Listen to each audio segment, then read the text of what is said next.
carried my sins far away. Rising, he justified, freed me forever. One day he's coming back. Oh, glorious day. If you, thank God.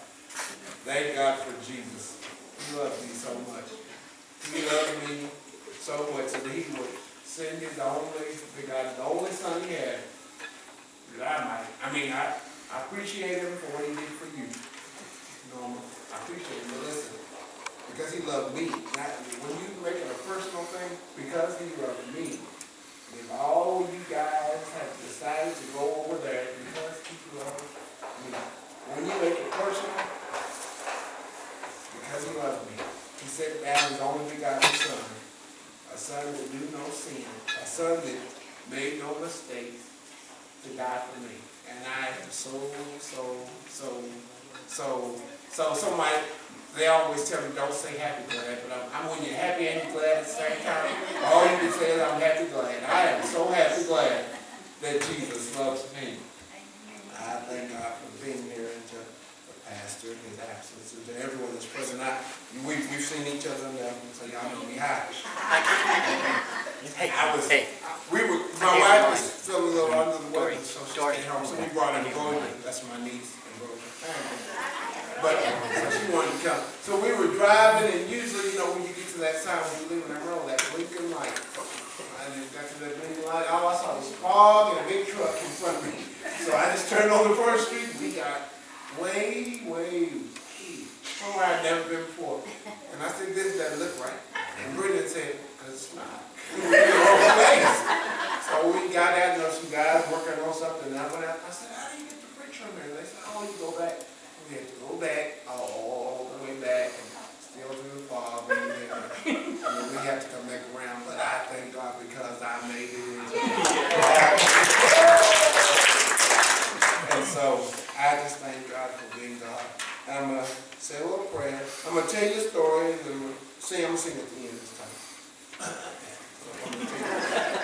I'm going to tell you two little short stories. I want one story, a little short story, but if you'll bow your heads with me.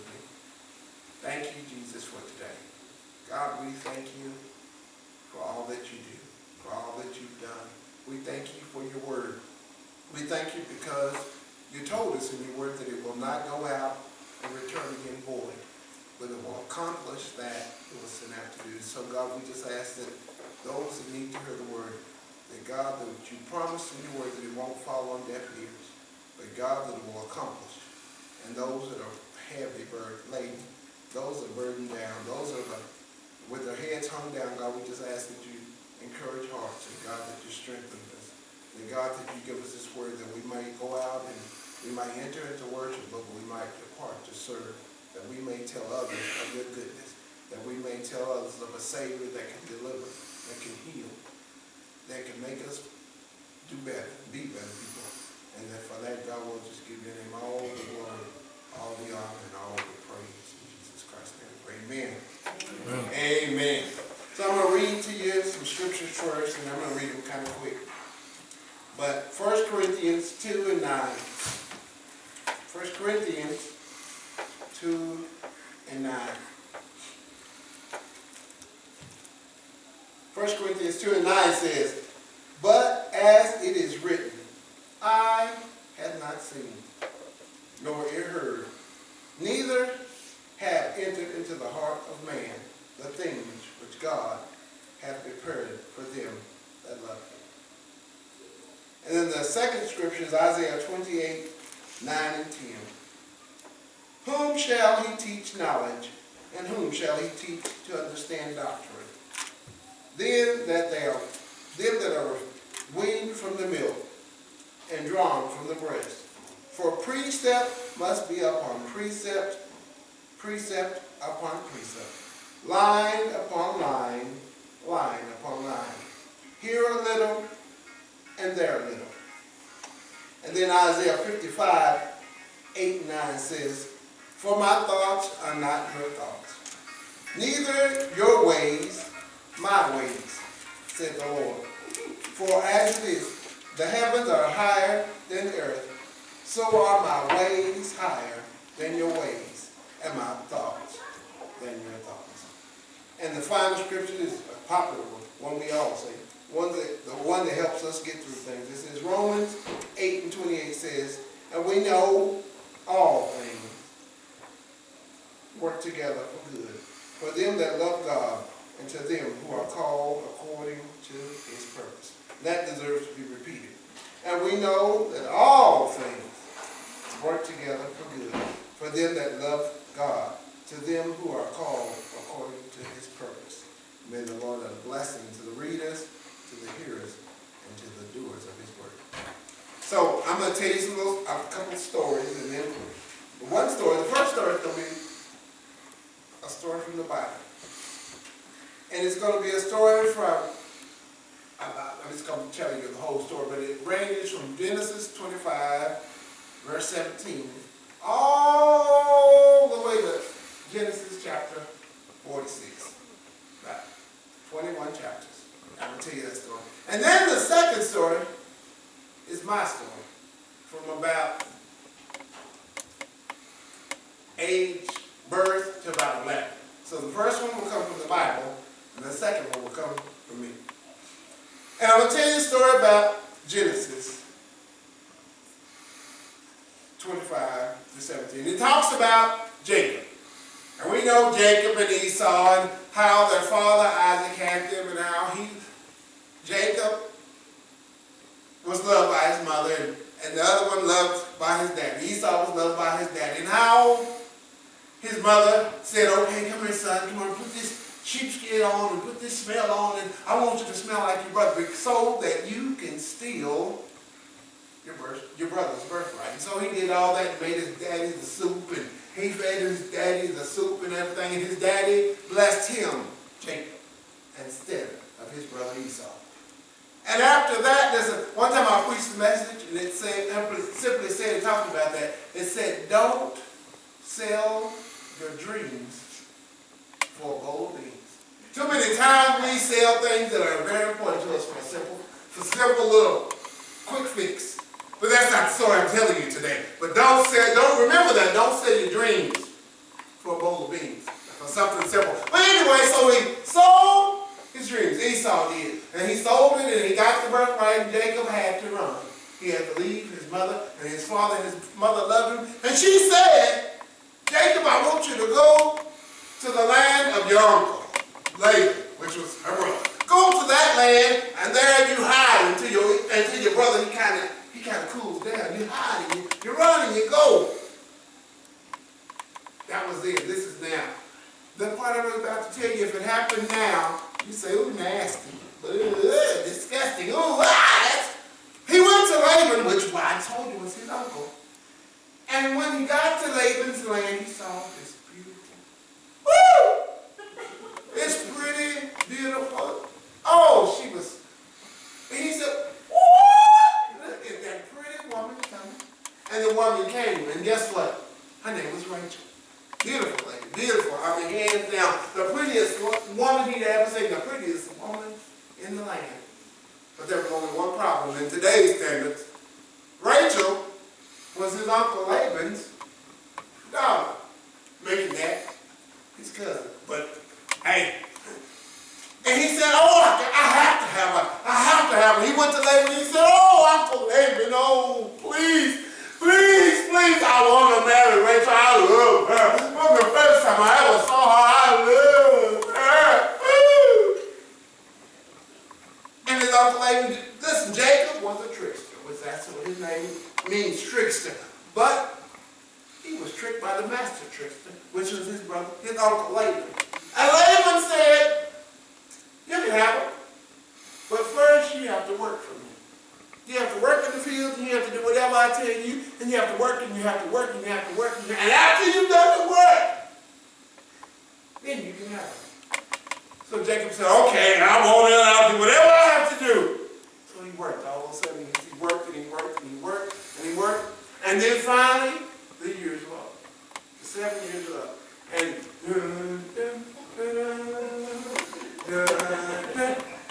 here comes the bride. And nowadays, you know, you have a veil, and the veil is see-through. So when I married my wife, she had a veil, but I was able to see her face. But in those days, you had a veil, top of a veil, on top of a veil, on top of a veil. And when she marched down there, he just assumed it was Rachel. And the preacher, whoever was saying, well, I now pronounce you man and wife, and you can kiss your wife. He took her. Woo! He finally got his woman. He did all that work, and he looked at the last bell and, that's not the woman I love, that's her sister, Leah. He went back to his father-in-law. He said, you tricked me. You told me I could have Rachel. He said, no, I didn't. I told you you could have my daughter. And Leah is my daughter. And he said, it's our custom that we don't let because Rachel was younger than Leah, we don't let the younger daughter get married before we let the older daughter. So you can have Leah.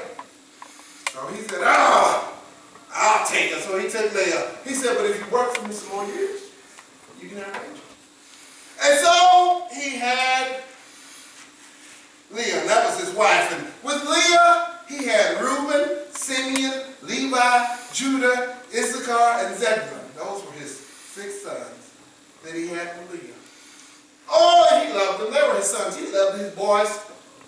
But after that 7 years, he married his wife Rachel. And they tried to have a baby, but to no avail.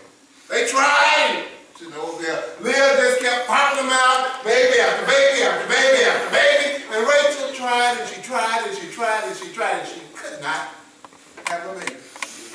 So Rachel said, well, I love him. I will give him Bilhah, which is Rachel's handmaiden, her servant, her little slave girl. Says I'll give him, and then we'll have a baby. He'll have a baby with her, but it'll actually be like our baby.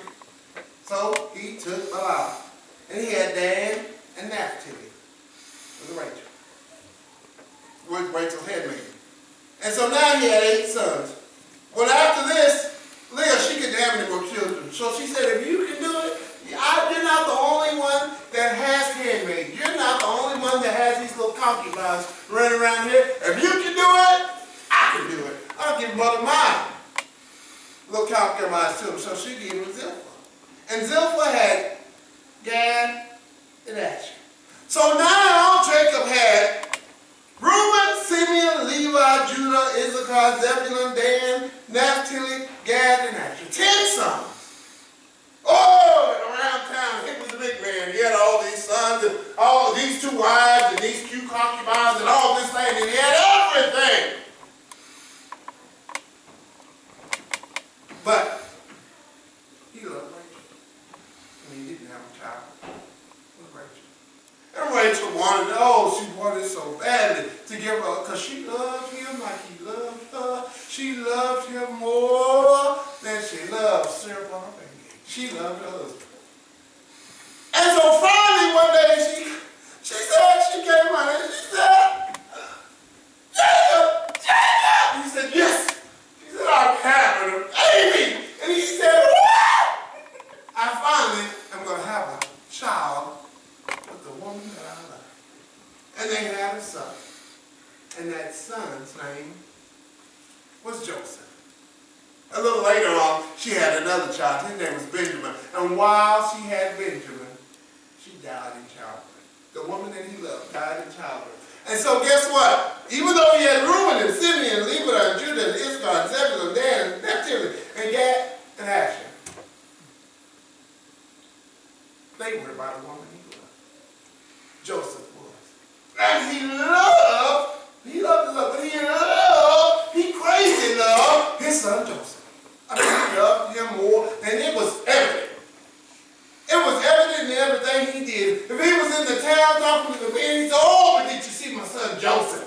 Reuben, the oldest son in those days, was supposed to be the one he was supposed to be so proud of because he was the firstborn. But no.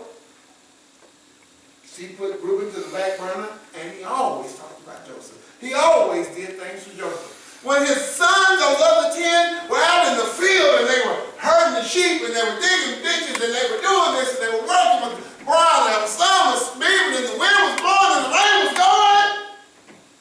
Not Joseph. Joseph sat in the tent. He would have teachers from all over the land come teach him different things. Joseph just sat in that tent and didn't do anything, didn't lift his finger if he wanted something. My son Joseph wants. And they would bring it to him. Whatever Joseph wanted, he got it. While his brothers were taught. And his brothers began to hate him. I hate him. I hate the way he walks. I hate the way he got girls. I hate him. His brothers hated him. But his father loved him. In those days, clothes, you could either get your clothes, and because dyes were hard to come by. So your clothes could either be the color of sheep, or they could be the color of sheep egg, which is still sheep. Either way, dyes were hard to come by. I mean, you had to do a whole bunch of looking to find a dye. Well, guess what? His father had enough nerve not to get him just a blue coat, which would have been bad, or not just a red coat, or not an orange or a green or purple or yellow coat. His father had enough nerve to get all these different people so he could get him a coat of many colors. Not just, I mean, his brothers would have hated it if it was just red or just blue. Oh, but a coat of many colors. All the colors in the rainbow. His father had enough nerve to have him a coat made, so his brothers, you thought they hated him in the beginning. Now they triple, quadruple, hate him. I mean, I hate him. Daddy's always doing it. Daddy's always talking. And Daddy's always, I hate you, Joseph! They hated the way, anyway. So one day his father sent the 10 sons. He said, 10 sons, I need y'all to go take care of some business. Go to another land and take care of some business. And while they were off, it took them a long time. And so the father said, those boys should have been back by now. Where are they? And his father was old at this time. And so he had to send the son that he loved. He said, Joseph, I know you've never been anywhere without me and without people taking care of you, but I need you to go look for your hard-headed brothers. They're off and they're gone, and I don't know where they are. They should have been back by now. And Joseph was excited. He said, okay, Daddy, go somewhere. Get to leave this place. So he went. And he went to where his brothers were supposed to be. And he inquired. He said, where are my brothers? They said, wait, they've been gone a couple of days. They must have went over here. So he told them where they went. Joseph went to search for his brothers. And guess what? His brothers saw him from a long way off. You know why? Because he came easing down the road with a coat of many colors. So he was not hard to miss. He came, I'm looking for brothers. He's looking for his brothers with a coat. So they saw him from afar off, and they said, what's he want? I can't believe it. Can't you believe that? I can't believe it. And they said, ooh, I'm going to kill him. I'm going to get him. I'm going to kill him. I'm going to shoot him. Woo! And the oldest brother really said, calm down, brother. We hate him. Well, let's not kill him. And so they got a little plot together. And they got him when they wrestled him, but after they had gotten him, they couldn't just let him go because he would have went back to Daddy and said, Dad, guess what? They were beating me, and they would have been in a whole bunch of trouble. So they couldn't let him ever see his father again. But they couldn't kill him. So they thought, well, what can we do? What can we do? And they heard a band of slave traders coming by on the little carriage. They said, I know what we need to do. We're going to sell him. And they got him, and they gave him to the slave traders. Take him, and they took the money. But before he left, they took off their coat, and they gave him this coat. And they got a lamb, and they put the blood over it. And then they dragged it over there, and then went back home and said, Daddy! And he said, that's my son's coat, my son I love. What is wrong with it? A wild animal, it got him, and it ate him, Daddy.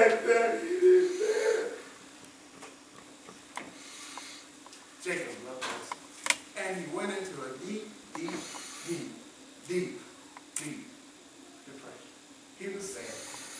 Oh, it just almost tore him apart. So anyway, when they sold him to the land of Egypt. And went to the Egypt, and he lived in the house of Pharaoh, oh my Lord, I just forgot. He lived in the house of Potiphar. And he went to Potiphar's house, and guess what? His father had always taught him to be a man of integrity. His father had always taught him to be a man. If you go, once the job begun, never leave it till it's done. If a labor, big or small, do it well, not at all. So even though he was a slave in another land, he was the best slave he could be. I mean, he did everything. If they gave him a job, he finished it in record time, and it was great. And Potiphar took notice of that. And Potiphar made him the head slave of all the slaves in his household. He said, you. And I don't know if I told you, but Joseph, he was a pretty man. He was pretty handsome man. And Potiphar's wife said, you sure are pretty. I like you. And she said, I don't want to have that man. And so one day she went to him, and he could have done anything he wanted to with Potiphar's wife. But because he was a man of integrity, when she came to him, he said, oh no, go. You are my man. I'm a slave, and I don't want to be a slave, but I'm a slave. And I cannot get away from me, woman, because I belong to my master. And she got mad, and she said, what? And she tore her clothes, and she said, come here! And the guards came in, and they rushed in, and they said, what's up? She said, oh, he's driving. And she made this whole. Now, Potiphar, from the first time she said, he didn't believe her. But he could not take the word over a slave that he had, his wife, she was high in ranks, and so he didn't want to do it. But he said, put this man in prison. And they put him into the deepest. I'm the story almost finished. They put him into this deep jail. And one day, he was a man that dreamed dreams. And one day, two prisoners came to him. And one was the bread maker. And he would make the bread for the king. And one was the cupbearer. See, the cupbearer, what happened was, before the Pharaoh would take a drink, the cupbearer, he would take a drink first to make sure that the drink was not poisoned. That somebody had told him he was the cupbearer. And so one day, the bread maker and the cupbearer, that night they both had terrible dreams. And they woke up and said, oh, I dreamed this horrible dream. Did you dream a dream? I dreamed a dream. Did you dream about me? And they started talking about their dream back and forth and back and forth. And Jacob in the prison listened. He said, I can tell you what those dreams mean. And they said, no, you can't. He said, yes, I can. He said to the bread, he said, well, what happened in the dream? He said, well, I was carrying some bread on the top of my head. Just carrying it, and I was going to take it to the Pharaoh, and down came all these birds. And ate the bread. And Joseph heard.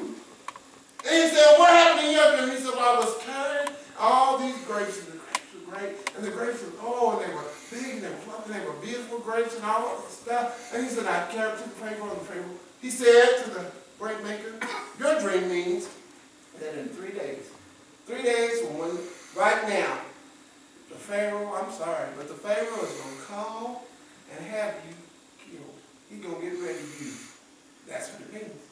And the other one said, well, what does that mean? He said, in 3 days, you're going to be put back to where you were. You're going to go back to the palace, and you're going to once again serve the Pharaoh. And he said, and when this happens, when you go back and you serve the Pharaoh, remember me. And the man said, okay, I promise you, if that happens, I'm going to remember you. But just like he said, 3 days later, he said, waiting in prisoner 30602, which was a bread maker. And they took him and they got rid of him. Waiting prisoner 872030. Come on, get your stuff, and you're going back to serve the Pharaoh. Remember, he told him to remember me. Well, guess what? 2 years, you know how we do. I promise you I'm on, but it took a whole 2 years. He went on back and did what he was going to do, went back to his family, I guess, and did with everything and forgot all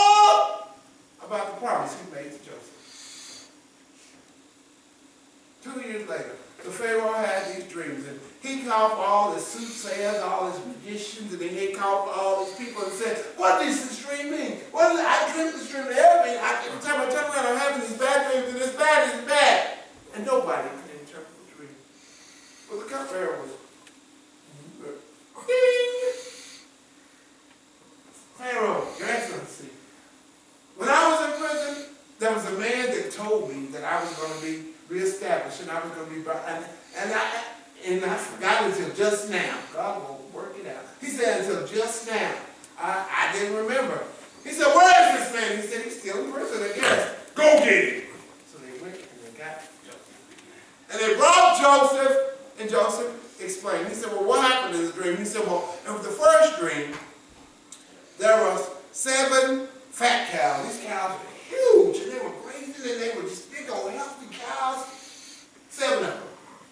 And he said, and? He said, then a little later, 7 little skinny, scrawny cows came and ate up the fat cow. He said, And what happened in the second dream? He said in the second dream, there was 7 big stalks of wheat. Healthy wheat. I mean, just big old, just nice bushels of this, but in that dream, the 7 old scrawny ones, they came and wiped that wheat away. And he said, what does that mean since you know so much? That's what the Pharaoh said. Joseph said, your dreams are one and the same. He said, both dreams mean that Egypt will experience 7 years of plenty. In 7 years, y'all will have more than you can shake your foot at. More than you know what to do with. He said, y'all will have so much, it's going to be ridiculous. 7 years of plenty. But right after that, there's going to be 7 years of famine. And he said, what? He asked the soothsayers, why didn't y'all figure this out? He said, what do I need to do? And Joseph advised him, you need to build these big old coffers, these big old things, and put all the extra wheat that you don't use for those 7 years and store it up. And the Pharaoh said, you, oh wise you. He took up his ring, his signet ring, and he said, I'll put this on your finger. He said, I will put it on your finger, and none in the whole land of Egypt is more powerful than you, than I. After me, you're next, brother. You, after me, comes you. Everyone else will have to come. And for 7 years, Joseph ran the project, and they put the wheat up, and they did all this stuff, and they did all this stuff, and they put it all away, and just like he said, 7 great years. Then, famine. No water, nothing. The cows died, everything in Egypt, out of all of the land, was the only place that had anything to eat. So Jacob, Joseph's father, sent his 10 sons. He said, sons, what is a bunch of gold? Because they were rich. What is a bunch of gold and money if we have nothing to eat? Take this money and go to the land of Egypt and get us some wheat and get us some food and bring it back so we can eat. And they said, yes, Father. And while they walked, just like Joseph saw them from a long way, they saw Joseph. Joseph saw them. He said, no, no, that's my 10 brothers. That's my brothers that sold me into slavery. Oh, look, how come my brothers? But Joseph, he had all this kingly apparel, and he was the man in charge. He was walking around, so his brothers didn't recognize him. And let me go. So they didn't recognize him. And they came and they asked for the wheat, and they said, well, we have some money. And he said, well, go. And he gave them the money, the stuff, but in a bag. He planted a little bitty something.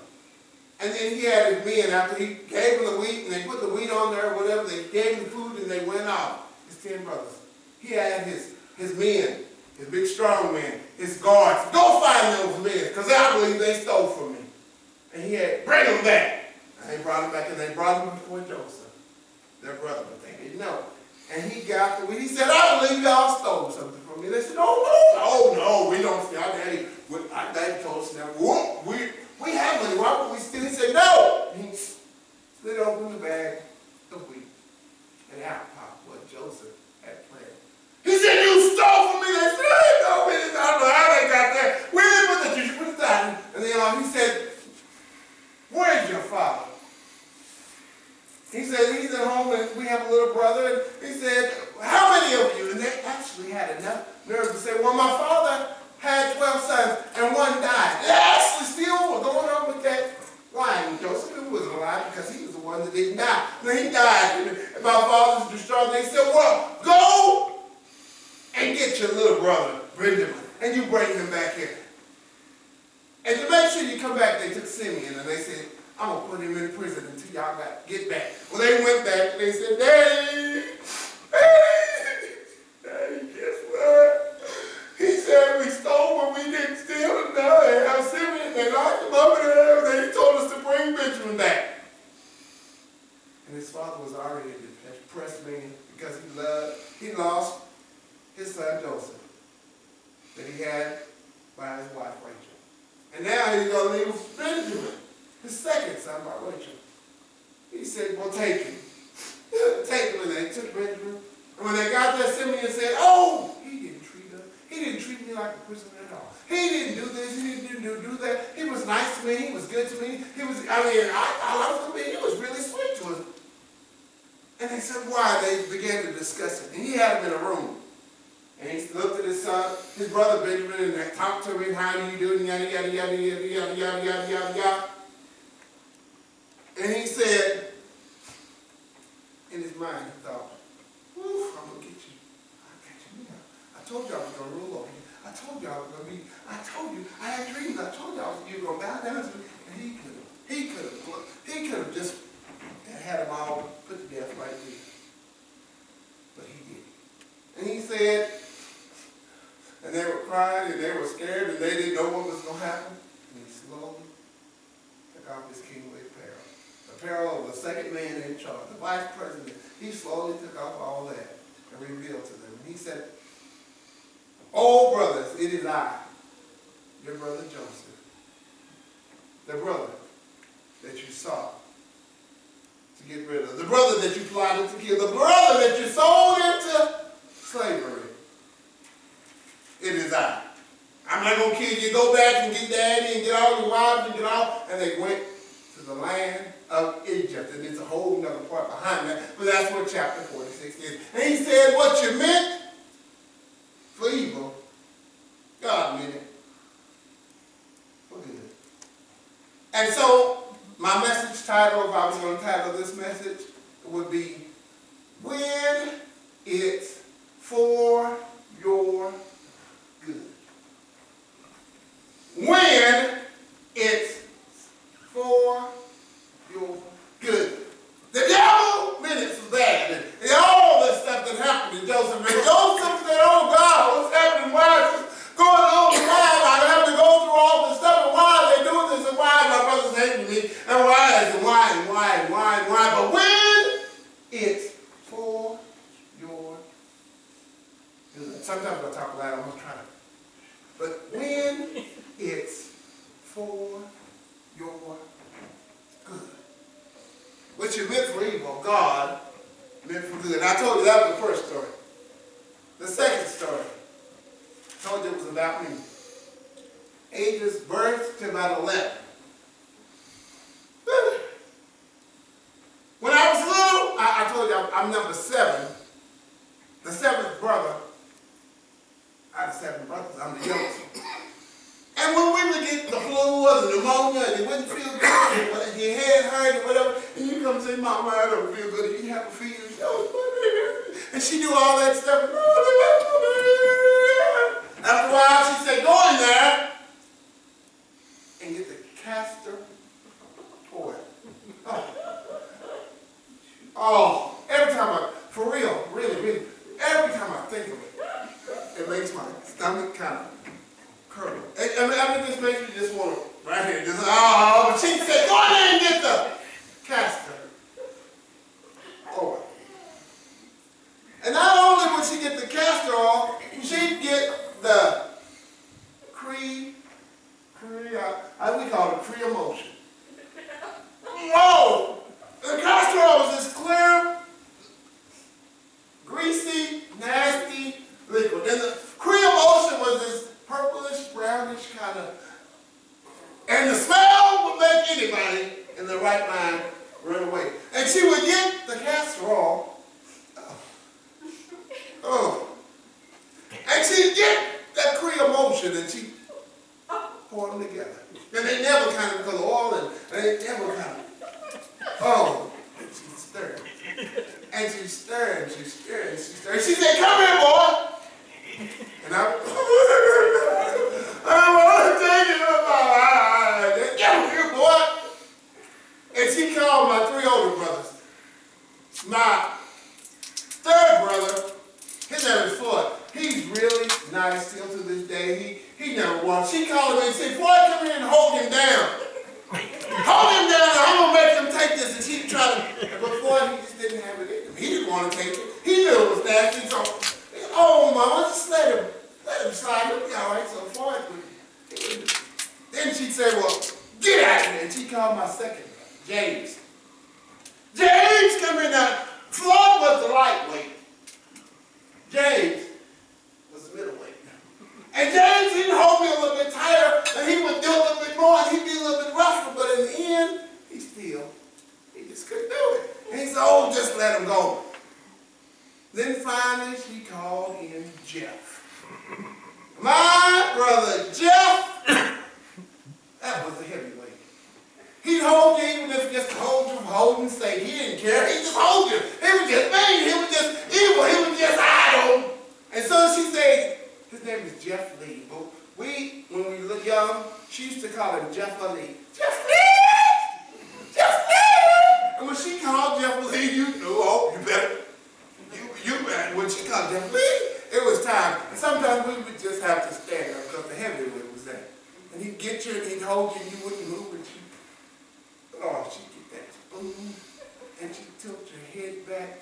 And the whole time she would say, take this, boy. Mama, I don't want to. Mama is nasty. But she said, but it's full. You're good. But Mama, take this, boy. And Jeff and all this, and she poured it down again. And the whole time she said, boy, this is going to help you. This is for. You're good.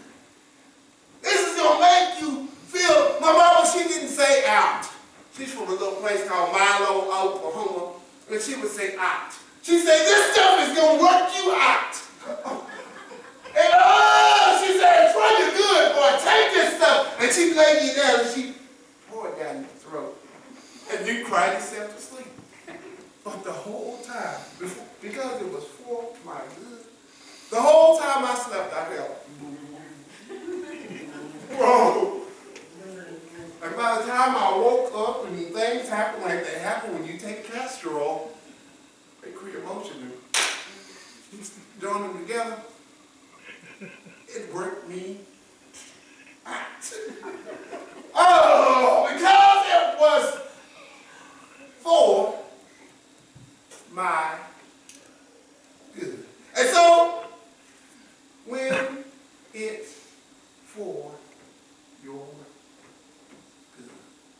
Sometimes, just like I didn't understand, why is she giving me this nasty stuff? Why is she making me go through all this? Why is she, you know it tastes and it smells and it tastes worse than it smells and I don't want to, but it was for my good.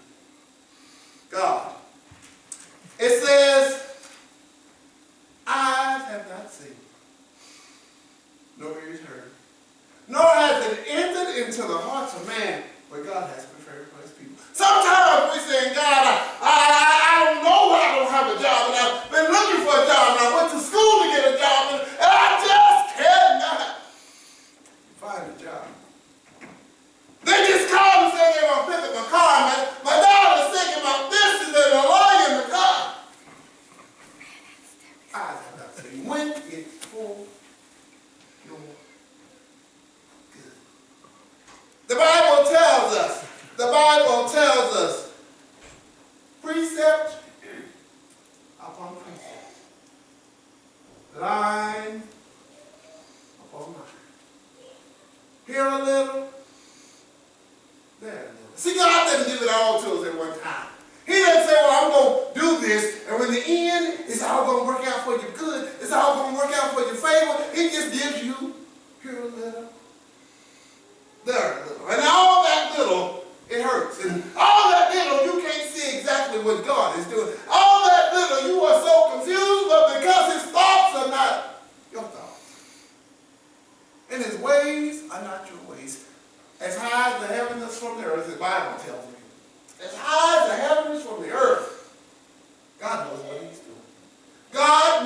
exactly how to work out what he needs to work out when he needs to work it out. Where, when, why, and how. When it's for your good.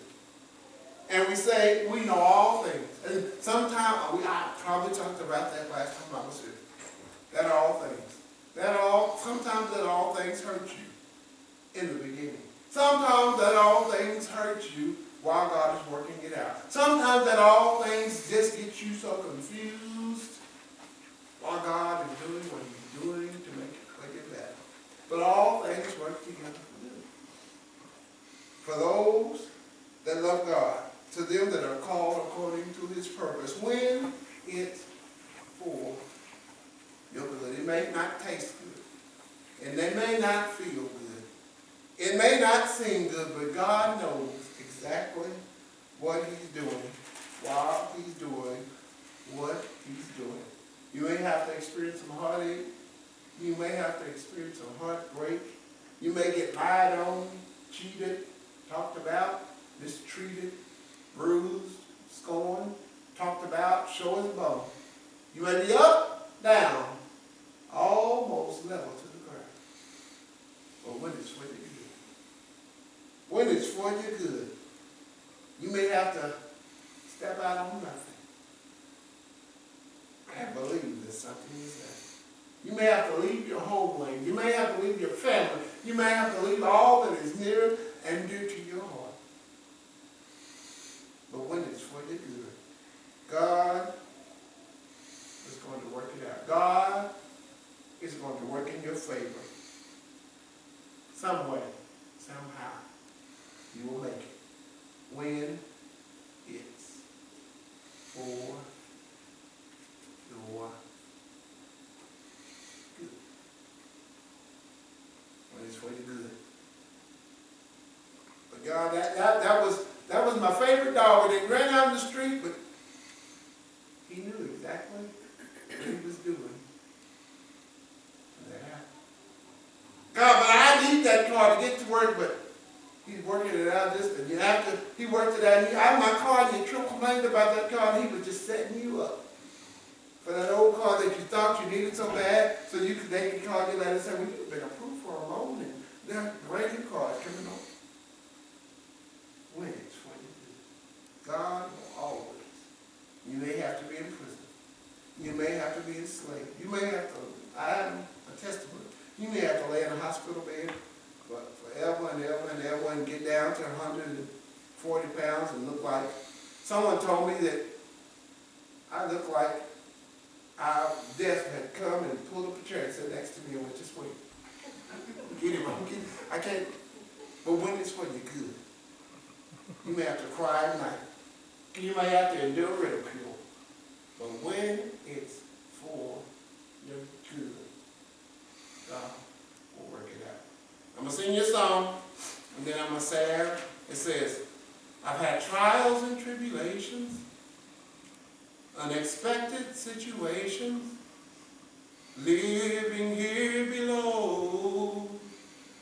I've had friends to turn their backs on me and leave me standing in the cold.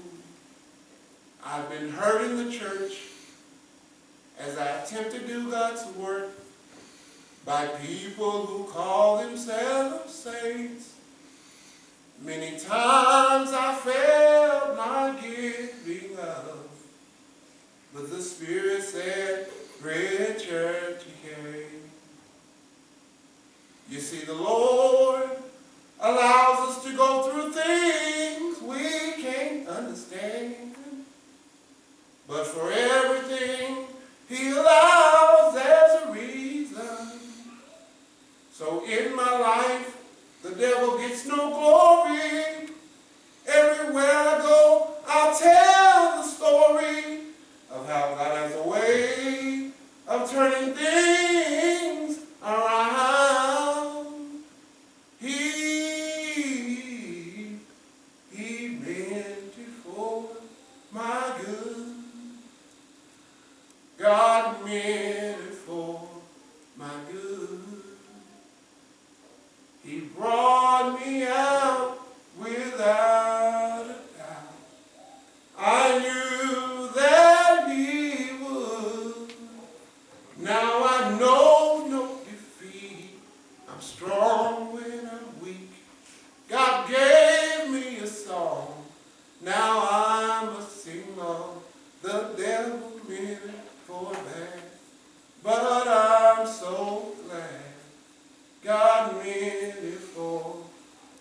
good.